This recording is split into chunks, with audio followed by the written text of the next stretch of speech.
Geldin mi? Şapşal geldin mi?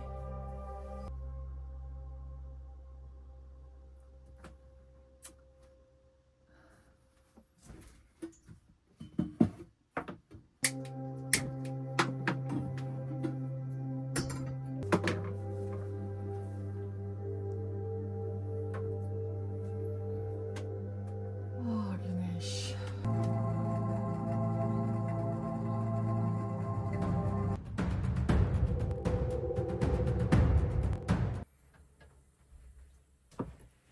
Merhaba.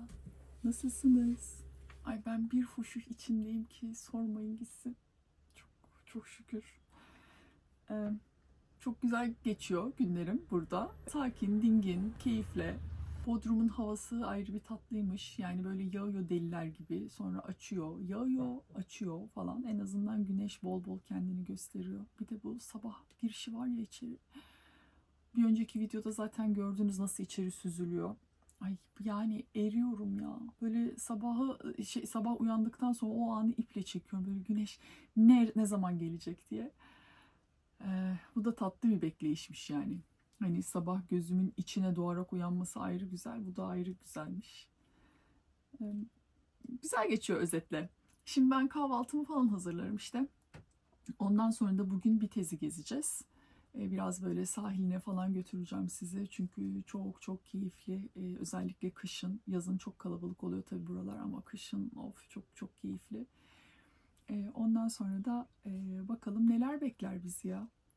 Biraz belki sosyalleşiriz. Birileriyle tanışmak istiyorsunuz. Siz de ne yapıyorsun, ne ediyorsun diye. Ben kendim sosyalleşirsem sizi de sosyalleştireceğim. Belki ufaktan başlarız artık.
Çılgınca yağmur yağıyor dün geceden beri.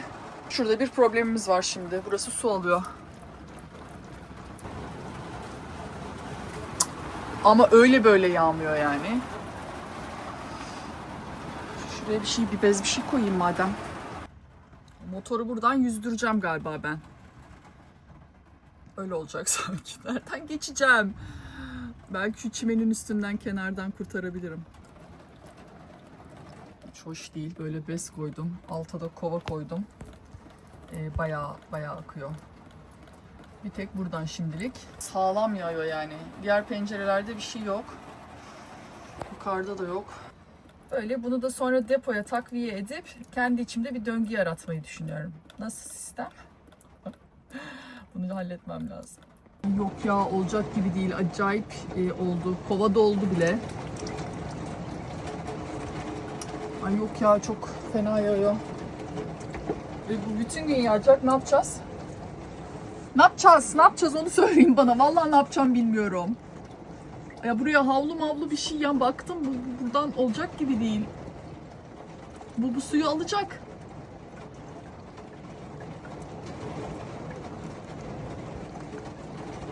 Bir şey sıkıştırsam etsem. Yok. Silikonlamak lazım da. Şu an değil tabii ki. Islak her şey. Benim sürekli kovayı değiştirmem lazım. Nasıl çıkacağım? Çıkamayacağım galiba.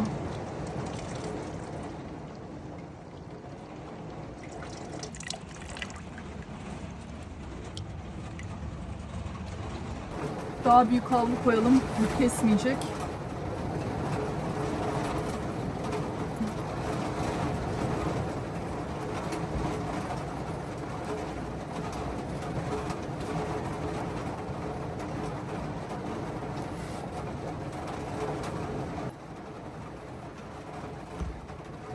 Karavanın mı var, derdin var ya. Çözülür. Ziyan etmeyeceğiz. Ve biriktireceğiz. Karışmasın. Tuvalete koyacağım. Ve bunu biriktireceğim. Yağmur suyunu. Böyle boş bir şişeme koyacağım. Tuvalette duracak.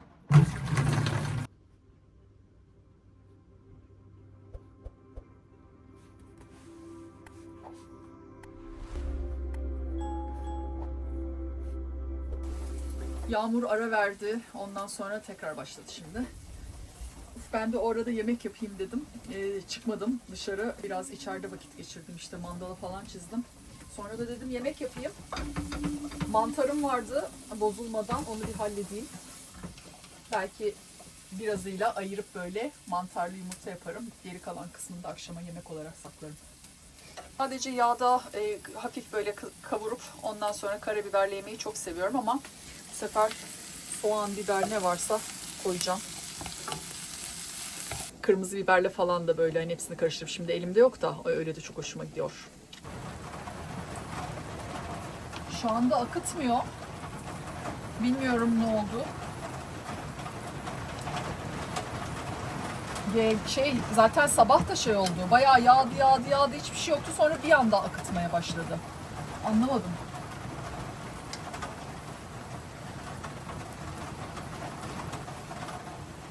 Şuradan camı açıyorum ki hava çıksın. Yemek kokusu çıksın. Bakın nasıl buhar yaptı camlar. Kışın böyle. Misler gibi koktu. Gök gürlüyor. Ama yani koku çok içeride kalmıyor. Havalandırıyorsun hemen, zaten çıkıyor. O yüzden problem olmuyor. Böyle tabii ağır kızartmalar, balık kızartmaları falan öyle şeyler yapmadığım için onlar evde de çok ağır kokuya sebep oluyor zaten. O yüzden karavanda hiç yani. O koku siner kıyafetlerin üstüne falan. O zor iş. Tuzumuzu, karabiberimizi, işte pul biber eklerim birazdan. Ekleyelim. Çok seviyorum karabiberi ya, böyle tane karabiberi. Çok hafif.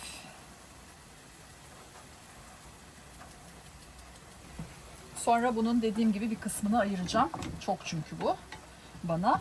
Ve ayırdığım kısmın içine yumurta kıracağım. 3 tane. Şurayı da açayım da.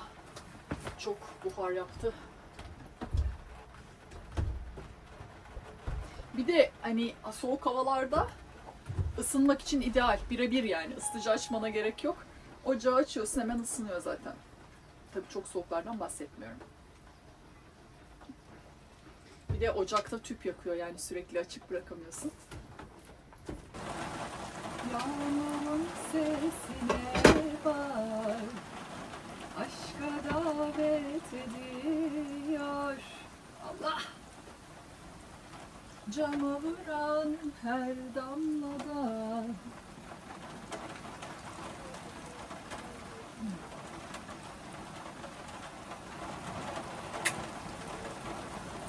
Şimdi bunu ayıralım biraz.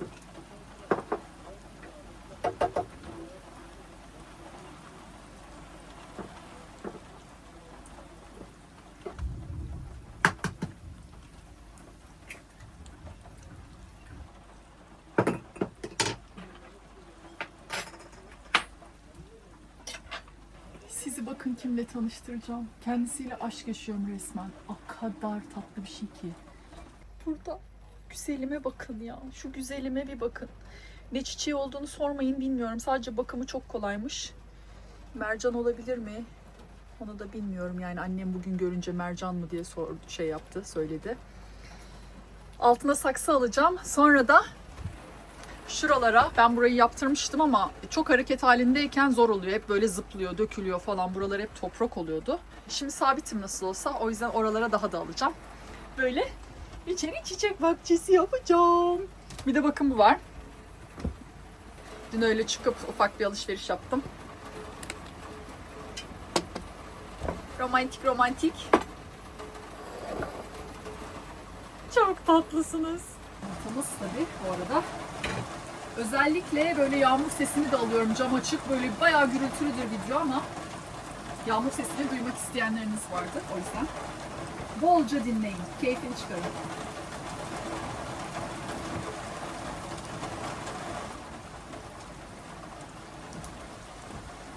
Yine kitabımızı açıyoruz. Böyle buyurdu Zerdüşt. Köle korur kölelerini efendi ve keyif alır onların küstahlığından. Çıkarmak. Biraz fazla oldu Halk sanki. için adalet anlayışı budur daima. Açım, en çok keskin açım. dişli. Bu rahatlığa kendini kaptırması için susuzluğu bile kandıramaz onu. Çünkü putlar da vardır vahaların olduğu yerde. Aç, zorba, kölelerin mutluluğundan bağımsız, tanrılardan ve tapınmalardan kurtulmuş, korkusuz ve korkunç, büyük ve yalnız, gerçeğe bağlı olanın istenci. Etrafı da toparladım. Ne kadar da hamaratım. Çayımı da koydum. Şimdi köşeme geçiyorum. Mandalıma devam edeceğim. Bu minnoşumu da yanıma istiyorum. Gel bakalım.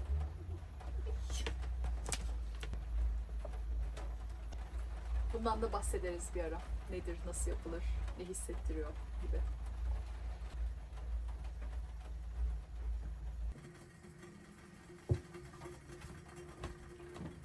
Çayımız oldu. Sallama içeceğim şimdi, yeşil çay. Çay demlemedim. Suyum çok az. Çıkıp almam lazım bir ara. Niye böyle oldu?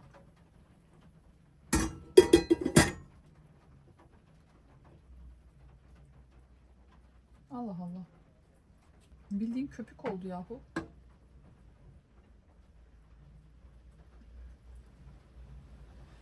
Bakalım ölüyor muyum? Neyse, anlamadım neden. Bardak yeni yıkamadım yani. Dün kullandığım bardak. Dün de içmiştim bununla. Hani köpüklü kalmış falan değil. Zaten bunun üstüne suyu ekleyince oldu. Sanki sodaymış gibi. Bu çayı da ilk defa içmiyorum. Neyse, anlamadım. Bakıyoruz tadına. Gayet başarılı. Ya tatlım, senin yanına şimdi seni de sıkıştırmak istemiyorum ama nasıl yapsak ya? Bit kadar tepsim çünkü. Bit kadar. Büyüğüm de var da onu olarak kullanıyorum. Bulaşıkları yıkayınca üstüne koyuyorum kurusunlar diye. Aşkım seni ben o zaman... Oh, Allah'ım. Şöyle koyayım. Çayımızı böyle koyalım, tamam mı? Ya karavanda bir canlı var artık benim dışımda, nefes alıp veren. Sorumluluğum çok yani. İnşallah sana bakabileceğim ya. İlk defa çiçek bakmıyorum ben. Yani İstanbul'da yaşarken denemelerim olmuştu. Becerememiştim. Yoğun çalışma temposundan. Su vermeyi unutmalar olsun falan. Ondan sonra da karavanda denedim kaktüsler. Yani kaktüs rahat diye. Tabii ki öldürmedim ama ya yavrular burada işte anlattığım gibi zıp zıp zıp oradan oraya falan yani çile çekiyorlardı. Eve geri bıraktım. Şimdi ama İnşallah sorunsuz böyle sabitken birlikte yaşayıp gül gibi yaşayıp gideceğiz. Şuradan da camımızı açalım. Şöyle mis gibi yağmur kokusu gelsin.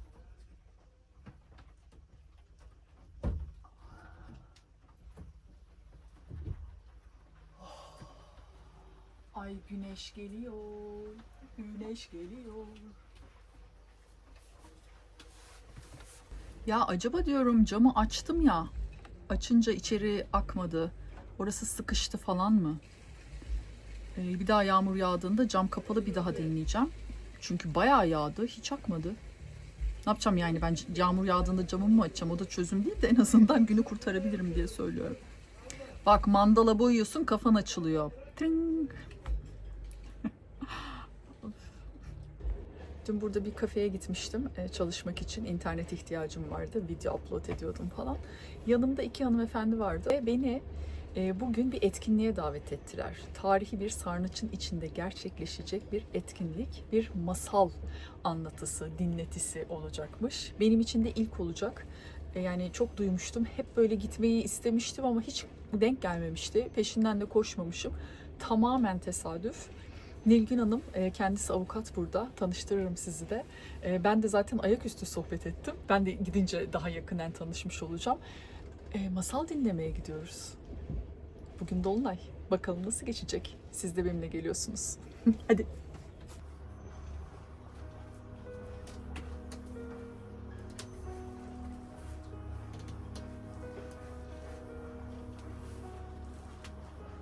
Var ya, fena da yağmur yağacak ama. Ne yapalım?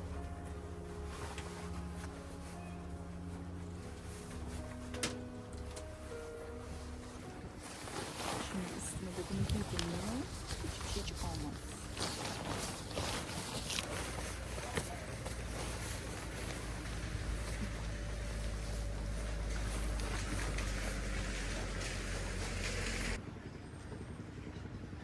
Hadi bakalım. Umarım çok yağmur yağmaz. Yoksa burası fena ıslanacak.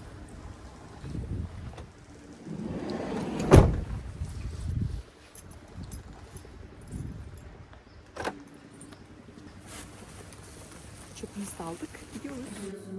Kendinizle buluşuyorsunuz o mekanda. 9'da Başka bir kent varmış. Orası Uruk'muş. Belki duymuşsunuzdur, Gılgamış diye bir kral varmış zamanında. Onun yaşadığı kent ama Uruk en çok tanrıçasıyla bilinirmiş. Enki'nin güzeller güzeli kızı. Işıklar saçan tanrıça İnanna, Uruk kentinin tanrıçasıymış.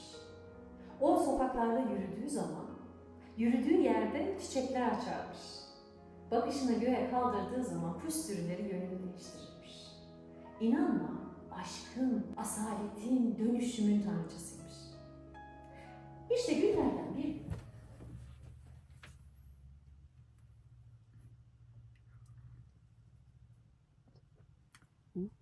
Kaynar. Ay çok güzel bir etkinlikti arkadaşlar. Tanıştıramadım sizi. Fırsat olmadı yani. Ama yapacağım. Hiç merak etmeyin. İnanılmaz tatlı kadınlarla tanıştım dün. Yani her şey çok hızlı gelişti. Nasıl oldu bir kısaca bahsedeyim size. Kafeye gittim. Orada böyle video editliyordum. Ondan sonra da yanda da böyle 2 tane hatun oturuyorlar, çalışıyorlar. Tatlılar böyle, enerjileri falan çok güzel. Sonra bir tanesi ayrıldı, biriyle toplantıya gitti. Bir beyefendi geldi, onunla toplantı yapıyorlar falan. Artık kafenin kapanmasına yakın. Onlar ayrılmak üzereyken de ayaküstü böyle sohbet ediyorlar. Bir masal dinletisinden bahsediyorlar, işte bir etkinlik olacağından falan. Benim de böyle kulağım kabarttım böyle, çünkü uzun zamandır aklımda olan ama bir şekilde hiç karşıma çıkmayan, özellikle de peşinde koşmadığım bir şey. Böyle duyunca, onların da toplantısı bitip ayrılınca, ya dedim kusura bakmayın, kulak misafiri oldum, bir masal dinletisinden bahsediyordunuz falan. Nilgün işte.